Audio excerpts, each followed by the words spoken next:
अब मैं अनिल सिन्हा जी के पास आऊंगी कि अनिल सिन्हा जी, आपने भी सारे भाषणों को आज सुना, चाहे वो मल्लिकार्जुन खड़गे का भाषण हो, चाहे राहुल गांधी या फिर प्रियंका गांधी जिन्होंने एसआईटी की मांग की है। उनकी 5 डिमांड्स थी। उस डिमांड में ये भी था कि अरविंद केजरीवाल और हेमंत सोरेन को छोड़ा जाए।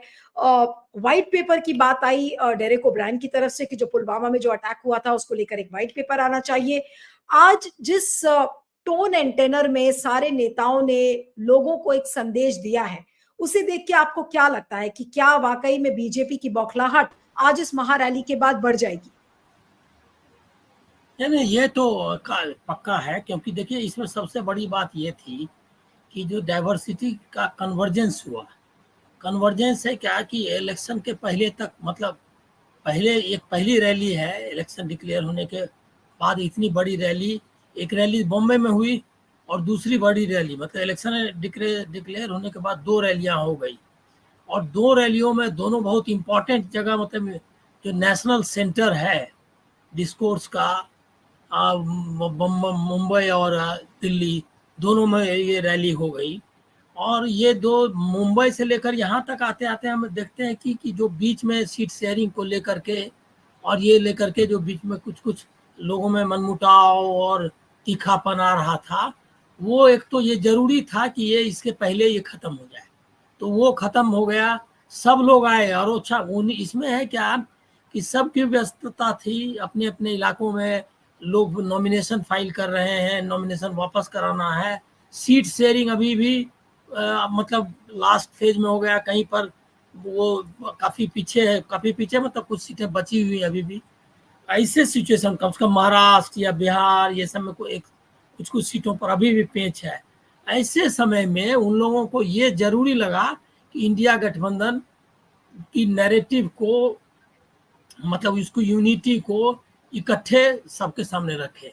ये एक बहुत बड़ी बात है और ये जरूरी था। तो एक तो ये उन्होंने दिखाया, ये डाइवर्सिटी या ये जो कन्वर्जेंस ऑफ डिफरेंट जो कह रहे थे, ये कन्वर्जेंस नहीं दिखता है मोदी जी के मंच पे या उनके उनकी सभाओं में। तो ये एक बहुत बड़ा डिफरेंस है और ये बहुत जरूरी है, क्योंकि एक डाइवर्स कंट्री है, हर तरह के लोग हैं इसमें। एक तो है कि मुस्लिम्स पहले से एक्सक्लूडेड है उनकी ये में, उनके डिस्कोर्स में, तो वो एक बड़ी कम्युनिटी को किया हुआ है बाहर। दूसरा दलित या पिछड़े, वो हमको नहीं लग रहा है कि अब उनके पास कोई नैरेटिव है। और आप जो मेरठ का भी उनका भाषण सुनेंगी तो उससे आपको लगेगा कि उन्होंने भी मान लिया है कि भ्रष्टाचार एक बहुत बड़ा मुद्दा होने वाला है, और वो हालांकि बहुत पहले से कोशिश कर रहे हैं। लेकिन उनका ये खोखला मतलब सिद्ध होगा जब ये इलेक्टोरल बॉन्ड और बाकी मामलों को लेकर, या जो भ्रष्टाचारियों को, अब देखिए कि यही उनकी खासियत है जिससे लड़ना है आपको, कि मतलब कि आराम से सब भ्रष्टाचारी को इकट्ठा ले आए हैं, उसके बाद भी घोषणा करते हैं मंच पर कि भ्रष्टाचारियों को चैन से नहीं लेने दूंगा टाइप का, या सबको बंद कर दूंगा या छोड़ूंगा नहीं। और वो चीज जो भी है क्या, इसका मतलब कि कुछ और बचा हुआ है बाहर में, इसका मतलब कुछ और पर उनकी निगाह है, ईडी की निगाह है जिनको लाना है। एक तो ये इम्पोर्टेंट है कि नैरेटिव क्लियर हो गई कि एक तो लोकतंत्र बचाने का, संविधान बचाने का मुद्दा, भ्रष्टाचार का मुद्दा और जन सरोकार के महंगाई बेरोजगारी के मुद्दे, वो एक कॉन्क्रिटाइज हो गया, क्योंकि सबके भाषण में आप ये कमोबेश देखेंगे। दूसरा ये सबका रिजॉल्व है कि कोई इफ बट नहीं है, मतलब जो ब्लू प्रिंट है कि बीजेपी को क्यों निकालना है और बीजेपी के निकालने के बाद किस तरह का की सरकार हमको चाहिए, इसके बारे में कंफ्यूजन नहीं, एक बहुत बड़ी चीज है।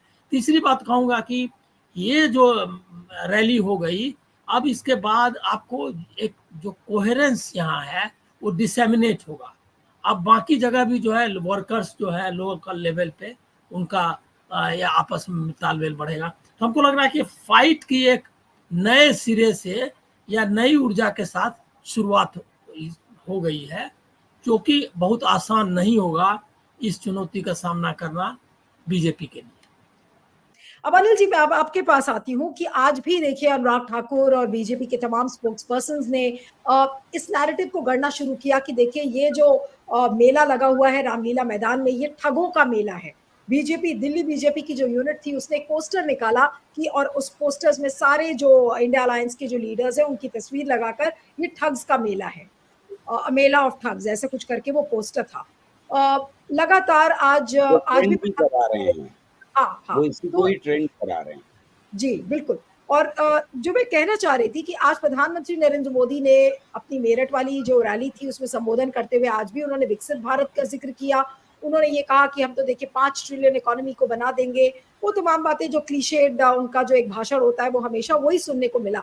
लेकिन अब जब दोनों नैरेटिव्स को कंपेयर करेंगे, जनता किस नैरेटिव को सक्सेसफुल मानेगी? आज भी क्या वो जनता यही कहेगी मोदी है तो मुमकिन है, या जो बात अभी गौहर साहब कह रहे थे कि नहीं, आज वो जो एक नैरेटिव था कि मोदी के अलावा कोई नहीं है, बीजेपी का कोई ऑल्टरनेटिव नहीं है, वो नैरेटिव आज टूटता हुआ आपको नजर आता है, या अभी भी लोग बीजेपी के को खरीदने के लिए बैठे हुए? देखिए, ये तो जो नैरेटिव थी कि मोदी है तो मुमकिन है, या मोदी के बगैर मतलब का दूसरा विकल्प नहीं है, ये नैरेटिव तो उसी समय टूटने लगा जबकि जब ईडी और सीबीआई को इतना एक्टिव कर दिया उन्होंने, और अब बाकी पार्टियों को तोड़ने का इधर से ले आ रहे हैं उधर से ले आ रहे हैं एकदम एंड टाइम इलेक्शंस के। तो इससे लग रहा है ना कि हर जगह पर उनको लग रहा है कि सिर्फ मोदी ब्रांड से काम नहीं चलने वाला है। तो ये जो स्ट्रक्चरिंग चल रही है, रीस्ट्रक्चरिंग जो लोकल लेवल पे कि इस पार्टी से तोड़ो, उस पार्टी का आदमी लाओ, इस आदमी को टिकट मत दो, उसको लाओ, इसका मतलब कि Modi as a brand fail कर रहा है, ये तो क्लियर हो गया। और वो लेकिन ब्रांड कहाँ फेल नहीं हुआ है ये देखना चाहिए। ये ब्रांड फेल नहीं दिखाई दे रहा आपको सिर्फ गोदी मीडिया में, और सब जगह फेल हो गया है।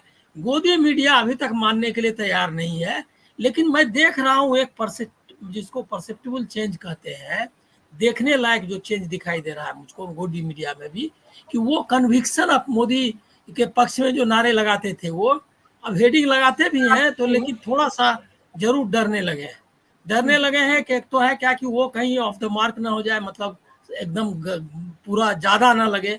और दूसरा है क्या है कि मुझको लग रहा है कि कुछ इलेक्शन कमीशन का भी अब दबाव है कि लेवल प्लेइंग फील्ड का मतलब खाली क्या है, उनको लग रहा है जैसे कि आज रैली उन्होंने दिखाया। तो ये जो चेंजेज आ रहे हैं, और अगर यही चेंजेज अगर एडमिनिस्ट्रेशन में दिखाई दिया थोड़ा सा कि ईडी थोड़ा अपना ये पैर पीछे खींचती है, तब मैं मानूंगा कि इसका पूरा असर हो गया। जनता वाला मामला ऐसा है कि अभी भी जो सोशल बैकग्राउंड है उसके इक्वेशंस पर वो जी रहे हैं। वो जो उनका जो सारा दारामदार है वो उसी पर है कि कैसे वो, जैसे संजय निषाद बैठा है उनके मंच पर, राजभर है, जयंत चौधरी है, तो वो लोग उसी पर प्ले करना चाहते हैं। लेकिन क्या ये सफिशिएंट है? अब मान लिया जाट है तो जाट क्या ये किसानों के साथ इतना अन्याय हुआ है और उसके बाद भी सारा जाट क्या उनके पास चला जाएगा जैसा 2014 या 2019 में चला गया? फिर वो राष्ट्रवाद वाला भी कच्चा तीबू वगैरह का मामला उठा रहे हैं, तो वो कोशिश कर रहे हैं कि फिर वो राष्ट्रवादी फ्लेवर में जाना। हमको लग रहा है कि अब उनके पास रिसाइकलिंग के अलावा कुछ नहीं है, ओरिजिनल कंटेंट में अब जो उनके पास कुछ नया कहने के लिए कुछ नहीं है। सबका साथ सबका विकास, बार बार दूर आते हैं फिर आ जाते हैं राम मंदिर पर, फिर उछल के पोलराइजेशन पर आ जाते हैं 370 पे, फिर उसके बाद कच्चा तीबू, मतलब कि किसी तरह से जंप कर रहे हैं लगातार। तो मुझको लग रहा है कि 2019 और 2014 का जो उनकी नैरेटिव थी अब वो टूट गई है। उस नैरेटिव के लिए को नए सिरे से उनको लॉन्च करना पड़ रहा है या नया रिक्वाइन करना पड़ रहा है।